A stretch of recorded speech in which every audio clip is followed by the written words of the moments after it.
Yeah. You know how we seek that higher knowledge.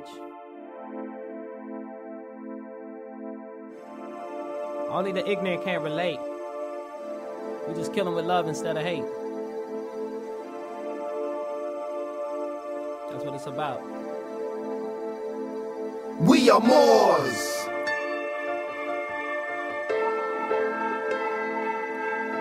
Shout out to the Grand Sheik, Cujo L, Iron Sheik.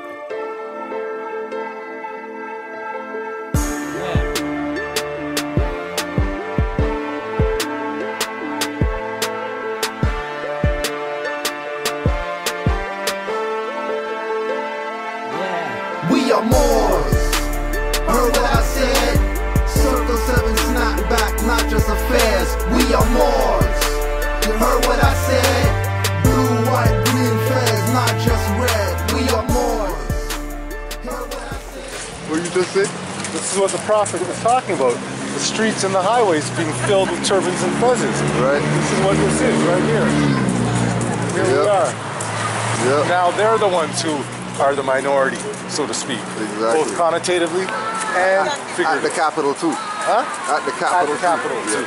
Yeah. So Islam, Islam. to all the Moors out there, love and peace, and let us keep going, doing what we're doing. To all the good Moors and all the dirty ones, clean yourselves up.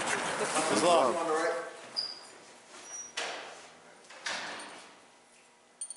Allah, the Father of the universe. Father of love. Truth. Peace. Freedom. And justice. Allah is my protector. My guide. And my salvation. By night. And by day. Who is holy prophet. Noble Jew Ali. Islam. I call upon Brother Alfonso just to get us started up. Round of applause.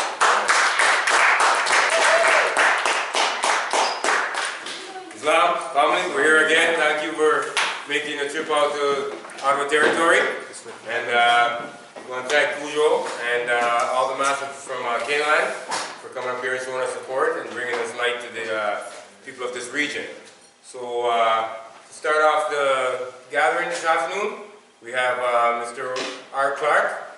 I'm going to be letting people know about the blockchain technology and what is important to us as a people moving forward, how we can use these, these different methods to unify ourselves and strengthen ourselves. So, without further ado, Mr. Clark, do your thing. Yeah, I want to thank you for the nice words. So I'm going to just get right into this thing. I first want to start off by saying I've been going to YouTube and watching a lot about the Moors, what the Moors, because Alfonso said, yo, you have to check this out, so I did, right? And I've noticed that there's a lot of great information, stuff that I didn't even know about myself as a person, and so the information there is really, really solid, right? So Alfonso and I discuss over and over and over, and he's saying, no, you have to check this thing out. And I'm saying, you have to check this thing out, my thing that I'm onto, which is AI. I've been researching AI for a really, really long time, so I do all things AI. And then recently I started going back and looking at the blockchain technology, right? So what I realized that blockchain technology can do a lot for what the Moors are doing. For example, there's a lot of information that's coming out just by watching some of your YouTube videos, right? And then I start thinking, what if they've decided to shut down YouTube? Where would I get that information? Where would my kids get that information?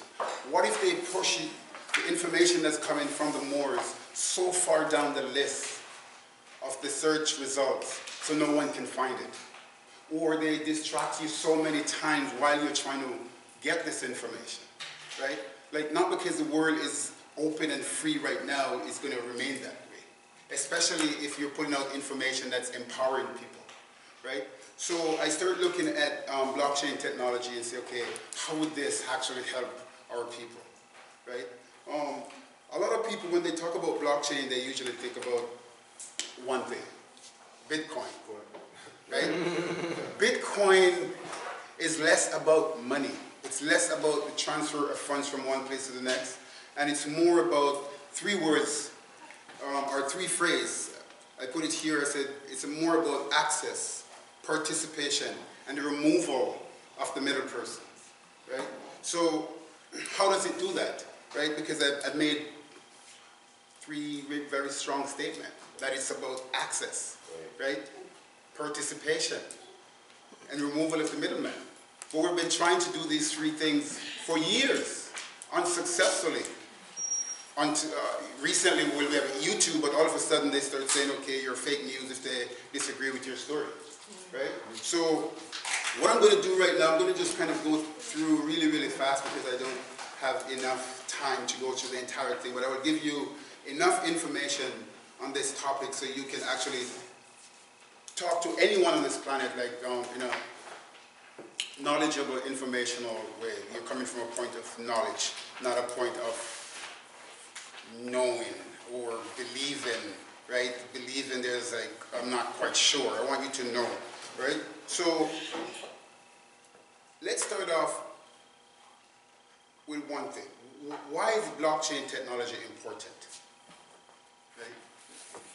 Right? There's digital currency before Bitcoin, right? Bitcoin is not the first digital currency, right? There was a liberty that they closed down. Why can't they close down Bitcoin? Well, the difference with Bitcoin and the other digital currency is that the platform in which it was built on, right? So the other currencies, the other digital currency, they built on a technology where you have a server client, right? Server client, so you have one big computer in the middle, and every other computer, if they need information from that computer, they have to come to that one computer, right? Or that one person, for that matter. I look around the room and I think most people here is about, they're way younger than me, right? So I might have to say, not everyone here might remember Napster, right? But in '91, remember Napster? Yeah. Okay, so in '91, Napster came about and started creating an access to everyone to share their MP3 files, right? It changed the world as we know it in terms of music, intellectual property, and all that. What happened 2 years after, though? They came out with a different program. With Napster. They came up with something else. They shut it down. Right, they shut it down. Yeah, they just went in and they just closed down the server. And another program came up. It's called Kazaa. Kazaa, So Kazaa started doing the same thing. What happened to Kazaa? They not only shut it down, but they gave the guy like 40 years in prison. Yeah. Right?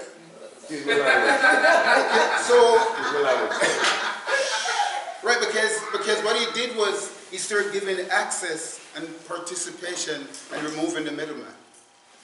Right? The crime for that is usually death or imprisonment, or they tarnish your name, or you're homosexual or something derogatory, so you're not believable anymore. Right? So that's the idea. Okay, so the third generation file sharing came about, and this one was called BitTorrent.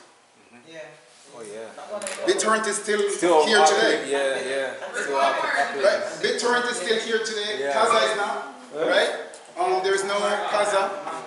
Why? Why is Kazaa here? Why is BitTorrent still here today, turning into a corporation now, and not any of those two that we mentioned? They must be using it too. They're using a different technology. One is server client, where you have a middle person, the all-knowing person in the middle. They always get to you. The idea here is what you're doing right now. There's no one person here that only that guy has the knowledge and we have to go to that guy. Right. That guy is trying to share the knowledge with you. Yeah. So if they take out this guy, I can ask you, what about the Moors? If they take you out, I can, what about the Moors? Wow. So what that is called a distributed network. So Bitcoin is based on distributed computing, right? So there is no Bitcoin company anywhere. There's no Bitcoin server that you can close down. So where is Bitcoin? Bitcoin is all the nodes, all the computer in the network. And every single computer in the network has an exact copy of all the transaction history. And I will explain what that means. For example, let's say I gave you a check. Yes, sir. So I gave you a check, and I said the check says $10. For whatever, you render some goods or service, so I gave you $10. Okay. So in order for you to get paid, you have to go to my bank, right? The bank account, the bank manager is going to look, or the teller is going to look and say, okay, you're going to look, do I have enough money in there? If it's yes, it's check, right? He's going to look at my name. He's going to look at my signature. And if all those things are checked, then you'll get your money. That was Napster. Because it's a centralized place. The central power here is a bank. Okay, let's explain how a distributed system would work. Bitcoin or any other technology that's based on distributed computing. Let's say this is a ledger, right? So a ledger, I have $10 by my name, you have $5 by your name, and I want to send you $5. In a distributed system, what I do, I give everyone in the room a copy of the entire history. So he can look at it and say, oh, Roy has $5. Alfonso has 5. So everyone in the room now has a copy, an exact copy of all the different money and names what everyone has. So let's say I have to give you $5 in this one. What do I do? All I need to do is go and I said, okay, beside my name, I'm going to put a -5. And beside yours, I'm going to put a +5. So by updating the ledger, and once I update this, then I send this ledger to everyone. So now everyone knows that there's a -5 beside my number, and there's a +5 beside your number. What I just did was sending you money without sending you money. But what I also did was sending you money without needing any permission to send you money. Okay. Right? Excluding all the middleman. That would be like the check in the bank now. They have to look at it, probably make some phone call to verify it. Right. This is not right. Right. And they have to give, and we have to go to them for the permission to have a bank account. So for example, I remember I'm doing this consultation, I'm consulting with one of my clients, and I'm at a coffee shop, and I'm talking to the client, and I said, there's no money in your cryptocurrency wallet. And he was saying, that must be a scam then. But the idea is there's no money in a cryptocurrency wallet. Just a ledger, a distributed ledger. Call this like a piece of digital paper. So all I need to do is to update this, and then everyone has the update. In that way, we remove the middle person completely. That seems simple, but it's the implication we should look at. What is the implication of that? Yeah. I know you're a musician, right? Yeah.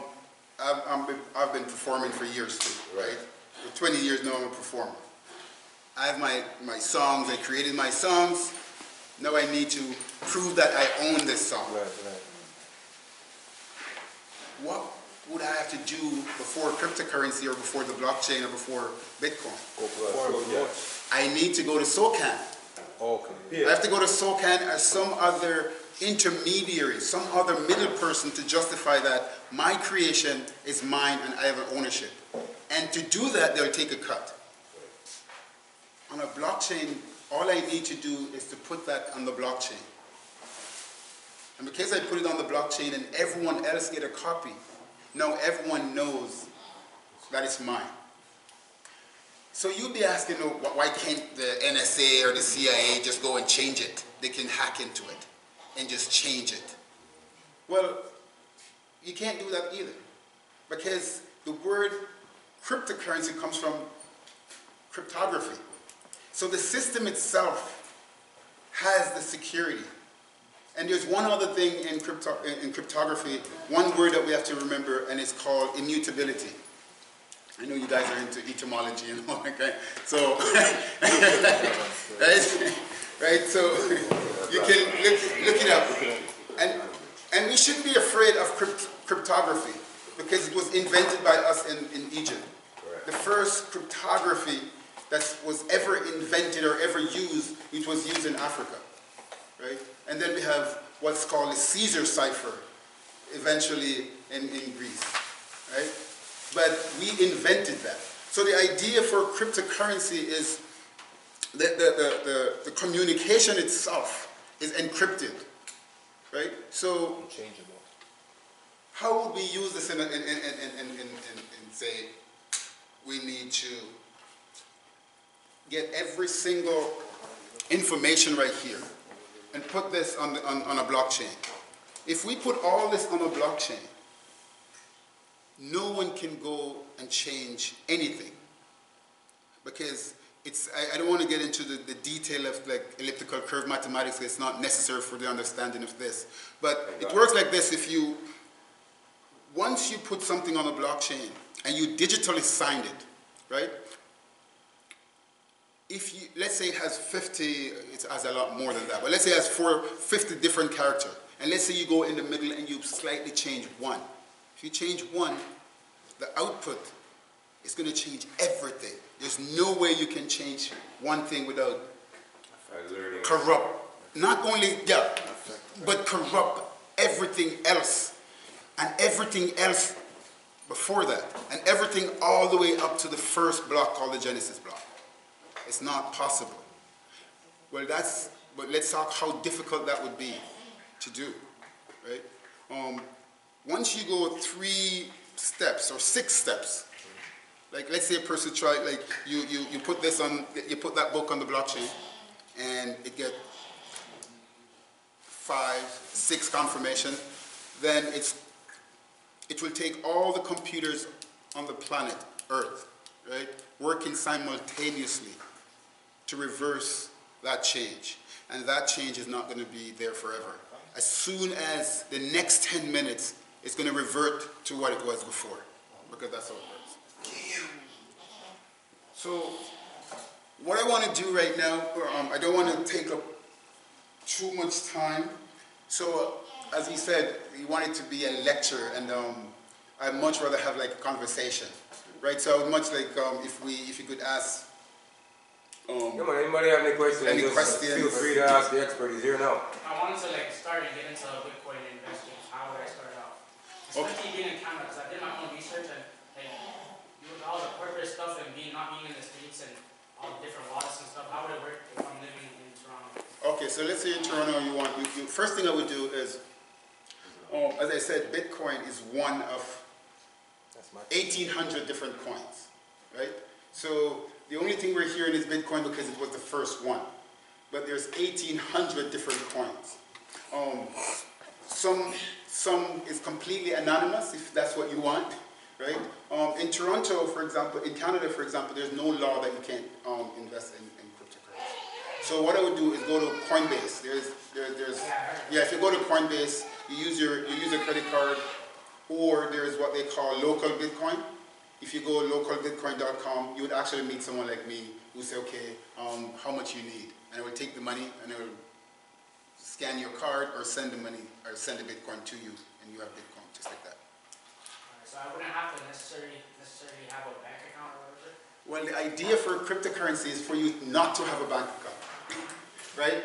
It was invented to actually get around the banks. For example, there's a lot of people in Africa, for example, the Caribbean, who are unable to get a bank account based on the draconic laws and rules.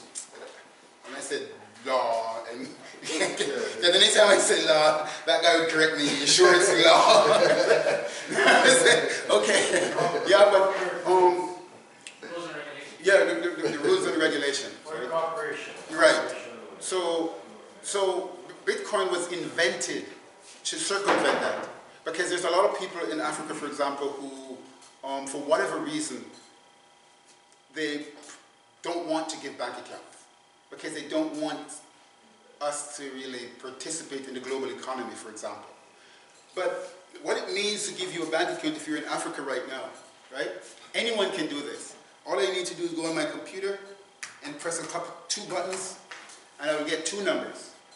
I will get 2 keys. In a cryptocurrency wallet, there's no money or coin. There are 2 keys. Let me explain how the key works. One key is a private key and the other one is a public key. The private key works similar to your bank account number.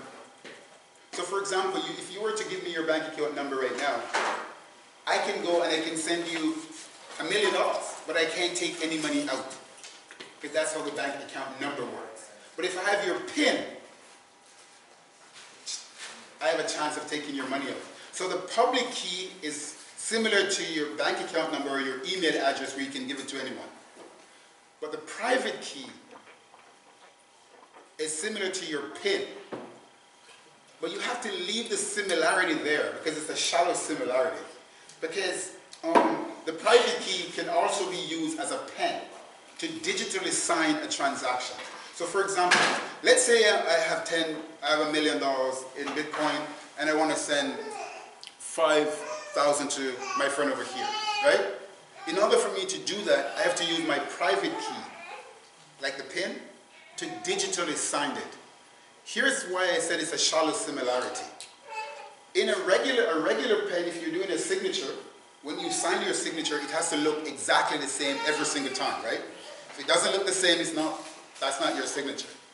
But in a digital realm, when you digitally sign something, the signature is going to look different every single time.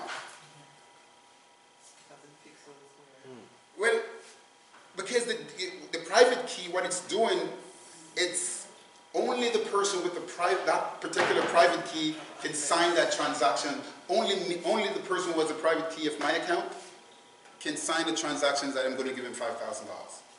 So the public key version of it knows that only this pen could have signed that signature. So there's no need to have the signature the same each time. Because if you did, in a digital world, a person would just get a copy of that and then use it and say, well, you signed. Right, so you can't have that in a digital world. So what we do is you have a space of trillions and trillions of numbers, and each of those numbers is completely unique. Right? So once I digitally signed a transaction and I said I'm going to send $5,000 to him, remember I'm telling you about the update of the ledger? What's going to happen once I sign, remember you have a copy? You're going to say, yeah, he has a copy, he has a right to sign. You're going to say, yeah, he has a right to sign. He's going to say, yes, he has a right to sign, and then you have enough transaction, then that goes into the blockchain. And it's permanent there that I actually sent him 5,000. It's not going anywhere. Why is that important? Because if I try to send that same 5,000 that I sent to him to you, all you need to do is look at the transaction history and say, wait. You already sent that same 5,000 to this guy. So you're trying to spend the same $5,000 again. Remember, in a digital world, right? One of the reasons why the digital revolution took off so fast was what? Because there's copies. We could copy stuff, right? If I have some music, I can copy and I can send it to him. But when I send it to him, I still have it. Right? If I have a picture of your daughter, I can send to my friend and say, sorry. Okay, right? But I could send to 10 million people and still have it. But remember that we're talking about money, so there has to be scarcity, right? You want, when you spend $1, you don't have it anymore. That's what Satoshi. That's the problem that Satoshi solved. Right? And that's called the double spend problem, which was very, very hard to do in a digital where there's no middle person is necessary. Okay? Bitcoin, what's the difference between Bitcoin and blockchain? Okay, so the technology that Bitcoin was based on, right? The idea that you can have a distributed ledger. That technology is the same idea to send money. So that technology and the encryption that it's safe and that you don't need a bank, insurance company, or any intermediary for you and I to work. That's blockchain. Right, that is blockchain. Okay. Right? The actual transfer of funds, even though I said there's no real transfer of funds takes place. The only thing that happened is an update on the ledger. So if I have to send you $2, I put, hypothetically I put $2 beside minus $2, my name, because I want to give you 2, and I put a positive 2, that's yours. I send to everyone. Everyone now knows that I should have 2 less. So if I'm going to say how much money do I have in Bitcoin, all I have to do is say how many inflow of money and subtract it from the outflow. So there's really no movement of funds from one place to the next. The only thing that's moving is the ledger. So everyone is getting it and know what's happening. So you don't need a bank to say, he has enough. There's no need for that.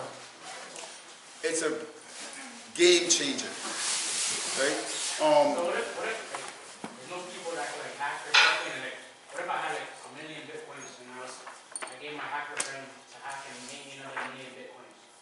That can't work. Question. Okay, here's how it works.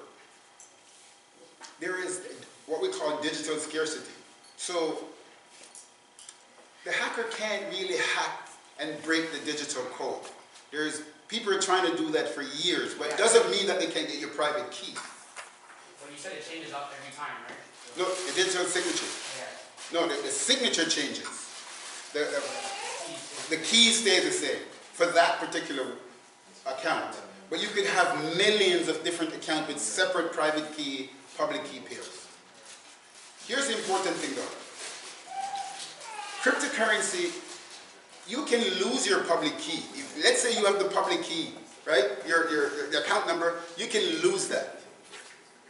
The private key can generate that same key again, and only that private key can generate that same key. No other private key can generate that particular public key but the one that generated initially, right? So, back to the hacking thing. What they're trying to do is hack to get your private key. Because once they have your private key, they have access to your funds. Remember, there's no bank to call. You are your bank. This is empowering you, right? So for those people in Africa who don't have a bank account, who couldn't participate in the global economy, right? For those people who couldn't pay for a lawyer because they come up with an invention and they didn't have money to pay for intellectual property lawyers and things like that. That's not necessary anymore, right? For those, you could just see the implication of this thing, right? For those people who usually just target, like let's say a group like this who's trying to empower other people and empower their own people, they will just target the leader. If the information is on the blockchain, the immutability prevents them from touch that information. There's nothing they can do. That is why the banks and government are so afraid of blockchain technology. So all right. So basically, Bitcoin would be the currency. Would cannot Moors create their own currency, as in books, and trade that on blockchain? Here you go. Well, I invested in a couple currency. For example, Ethereum is one that was created in Toronto. It's the second biggest cryptocurrency on the planet. Okay. So most other cryptocurrency is built on top of that. So for example, let's say I hate instructional education where they kind of like just drill some stuff into you without you asking any question and all that. So how could I could just go and create a cryptocurrency that says edu currency, education currency or whatever, right? And then I would have my own token that the members who has those tokens, they can participate. But only the people who I gave those tokens. And the people have to be competent to know the value of that token. Right, because but once they have that token, nobody can enter without having a token. So you can decide, look, I'm going to have 50 tokens in this currency. And this token is going to generate, this is what it's going to be able to do. Right? So we have to make a distinction between token, coin and money and fiat, right? There's a certain amount of Bitcoin too, isn't there? What? There's a certain amount of Bitcoin. Yeah, I was about to get to that. So one of the things why Satoshi, even though I don't think it's one person, I think it's a lot of people in one person. I think it's a group of people because I've looked in the code, I've looked in the cryptography, I've looked at the mathematics. No one person could have thought about so many different areas. It's not possible. No one person could have thought about the money theory, like to prevent fractional reserve banking, right? To prevent encryption.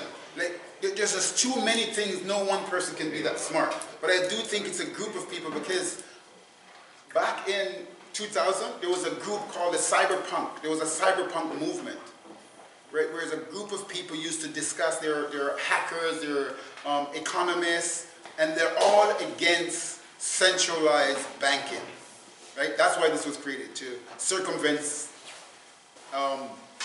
fractional reserve banking, where you can just, where a few people can print as much money as possible and just print as much dollar bill and then create inflation and then steal the money from the lower purchasing power of your money, of your, I shouldn't say money, of your fiat, right?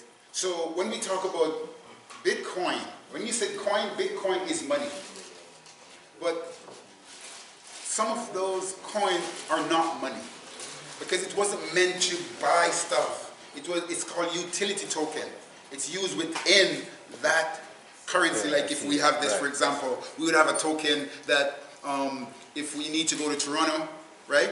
I purchase the token and that token represent a ride when I'm coming to a meeting like this. It represent fixing and get a more modern thing like that. It doesn't operate outside our network. Now, people who are on the outside who would like to help, all they have to do is purchase the token. So, for example, remember I said access, participation, and we're moving the middle. Removal, yeah. Right. Let's get back to participation. A couple years ago, I started an AI company. And as much as I know my friend, he couldn't invest in my company. We're friends for a long, long time, but he couldn't invest in my company. Why? Why is that? He's not sophisticated. Couldn't see your vision. No, he's not sophisticated. That's why I said we have to be careful of similar sounding words and what it does to our learning. Sophistication here does not mean suave. It does not mean upright. It means he doesn't make $1 million. He doesn't have at least $500,000. So he couldn't invest. Just before Facebook came out, you have this thing called an IPO, initial public offering. So before the stock get on the stock market, it goes through this phase called the IPO phase, where only a few people can actually buy those stocks. You know how much for Facebook at that time? 35 cents. But I shouldn't point because I don't know your financial background, but a lot of people couldn't invest in those. You just can't. But soon as the stock went public and it's $500, only then you can invest. Remember I talk about access again. ICO, which is a play on words for IPO, it's called ICO. It enables you and everyone in this room to invest in any company that has a token. Industrial company offering. So it's called initial coin offering. Coin offering, okay. The first one was initial public offering. So this is the first time on this planet where you can buy something for 4 cents and poor people could buy something for 4 cents. And in a week, it's $10. I've done it like 5 times so far, or maybe 100 times with clients. So it's access. So ICO, IPO. There's a difference. The difference is we word the token, and there's a reason. We word token in a particular way so it's not considered equity. It's not considered stock. Because if it were considered stock, then you would be under the jurisdiction of the Security and Exchange or the SEC. And then you have to pay a huge amount of funds, and you need at least, to take a company public, to go through an IPO stage, you need at least $1.8 million. Now, if you have an idea, let's say you have an idea, and you say, I have this great idea for a business, right? I have a great idea for a business. And you say, okay, let's go. All you need to do to raise funds, don't go the IPO route, you're not sophisticated enough. They will block you. If you go the cryptocurrency route and have an ICO instead, then I can invest, and everyone else on the planet, people who only have $2 can invest. So ICO is a fusion between two things. It's like crowdfunding. It's like you're creating a company and you need the internet. You need people to help you raise funds because you don't want to go to, I'll just have 2 more minutes. You don't want to go to the natural route of going to a bank and become a slave for a long time for high interest rates. So maybe you want to do something like you want to raise funds through crowdfunding, right? So you could go on the internet and you can say, okay, I'm creating this business, I have a great idea, you can invest. So ICO enables you to do 2 things. To treat your idea as an IPO or a crowdfunding operation without the legal and lawful and manipulation. And so that's one of the reasons why I call it cryptocurrency is more about access, participation, removal of middleman than it is about money. And that's what they're not telling us. Right? And there's a lot of like misconception that somehow somebody can go press a button and turn off the server. That's not true because it's not server client. It's a distributed nature. So each person has exact copy of everything that's happening. So if you delete this guy, and then you didn't delete her, when as soon as he gets back online, all the information from here is going to flood back there. So you're going to have to keep deleting, and there's no way you can stop this. Right? I wish I could show you my slides because I have so much more to say, but next time. Is there a way that people can get a hold of you if they want to, you're accessible that way, or how does it work? Yeah, so to get a hold of me, like, I'm creating this website called Bitcoin Fuse. Right. So if you go to Bitcoin Fuse, which is BITCOIN F. Okay. And you have people on the camera from all over want to know it too, you know? Okay, yeah. Make sure you tell them. I didn't realize that. Hi guys. Yeah, you see piece of chocolate. Right, so I don't know if there's any there, but There's none up here, unprepared today, my fault. right, so it's bit as in B-I-T, coin as in C-O-I-N, F-U-S-E. So I play on Bitcoin Fuse, Bitcoin Fuse. And then I will explain and go through the thing and try to educate them. .com? .com, right. And I'm on Twitter at Roydell. I do a lot of writing on AI and blockchain technology. What's on Twitter? Roydell, R-O-Y, D-E-L-L, _ Clark, with an E at the end. Clark, with an E at the end, you said? Yes. At like.com? Yes.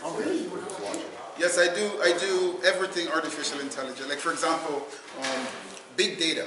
So for example, even cryptocurrency. So I will take a data set from, say, cryptocurrency, and I will change it around and apply a machine learning algorithm, which is AI algorithm to make better prediction or to see if there's correlation between which currency, when it goes up, the other one goes down because this one is too expensive. So if there's a correlation, I just buy this one, right? Or the other thing I'm working on right now is Twitter information. So we'll get all the information from Twitter, like a tweets, like the flow of tweets, and I will do what's called sentiment analysis. Right? So I'll figure out if people are saying more negative stuff about a particular coin and try to fuse that to make a better prediction on a future. So things like that, like I kind of work on. And by the way, I kind of learn all this stuff from the internet, right? I did computer engineering school, but I didn't learn anything there. most of my learning came from the internet. A lot of people don't know that MIT opened the entire, one of the greatest technical university on the planet, opened their university to everyone since 2000. So I've been studying all the AI and mathematics stuff there for free. Harvard also opened all their things. It's called edX, E-D-E-X. So sort of like TEDx. Yeah, it's sort of like TEDx, but for education. It's where you have access to, again, access. So again, so the other place I learned about, like, say, managerial accounting, all that is from Coursera. Coursera have access to 98% of all university. You can get most of these information for free. How does it spell? Course, and then Ra. But it's one word. So Coursera, it's pronounced Coursera. So all this information about C-O-U-R-S-E? C-O-U-R-S-E-R-A. S-E-R-A. Yeah. But all these information on cutting edge technology is for free if you're trying to be a leader. If you're trying to get a job, those are not the right place because people are going to ask you for a degree. I do not need degrees. I need to understand and know how to do things, right? And if you're an entrepreneur and you're starting companies, there's no need to get a degree because all you need to do is hire people with a degree to put up front if that's what you're trying to do, right? But all these knowledge are there for free from AI, big data, psychology, sociology, everything that you can think of is there. And that's how I kind of get all this information. I try to teach it to as many people who will listen. Right? So that's it. You said your email was roydell_clark at... my email is roydell2b, Roydell, the number 2, the letter B, at Gmail. So Roydell... 2b, number 2, letter B. Oh, like, so before that was your Instagram? Okay, I see. Oh, that was my Twitter. Yeah, that was my Twitter, yeah. Okay. Yeah, I just want to let you guys know that you guys are doing a great job too, because I've been checking out some of the information on law. I mean, I didn't even know that white was actually have nothing to do with color, right? It has to do with status, right? Like, so I got that from watching some of your videos. And Alpha, just keep bombarding me, guy, you need to check this out. Okay, so I'm going to wrap it up right now. So I wish I could do a lot more. I have a lot more information on blockchain. I have a lot more information on AI, mathematics, if people want to learn all that stuff. How to learn. Oh, that's cool. Yeah, because so what I do, I usually teach people how to do mathematics in your head, or how to remember everything and have essentially photographic memory. These are simple things to do. Yeah. You know, is it? Yeah, these are simple things to do. Absolutely. Simple things to do. As a people, we got to get back to that mindset. Yeah, it's about access and participation and removing us from middleman. I honestly believe that. Like,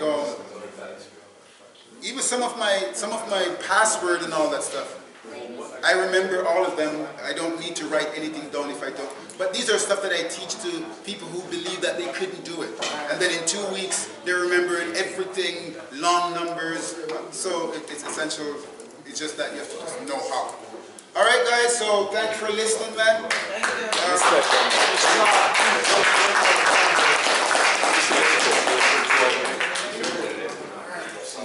Yes, great. Quite like, you know? Yeah, man, mindful, you know? So, I guess he gave you the contact to find him. He's all over internet, and these Facebook and these things. So, use up one of the premier resources that we have in this city here. So, please, feel free. And let's say this next year, maybe we can have well, we're thinking of, we told him about Montreal. So we can talk in Montreal, guys, and if it's something, then, like, you know, family, bro. Yes, I would love to do the proper thing, because so you just have to get your thing together, and then you can attend down there. Yeah. Just need something more modern. Right, yeah. Okay, that was my fault, actually. Like, I should have had a more modern. I have one. Yeah, you have one. Okay. Yeah. Or I'll communicate through. Yes. Yeah, that was a great speech, brother. I thoroughly appreciate it. Sorry it couldn't be longer today.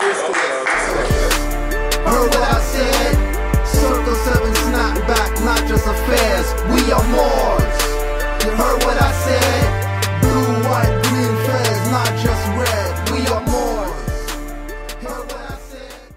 This is what the Prophet was talking about. The streets and the highways being filled with turbans and fezzes. Right. This is what this is right here.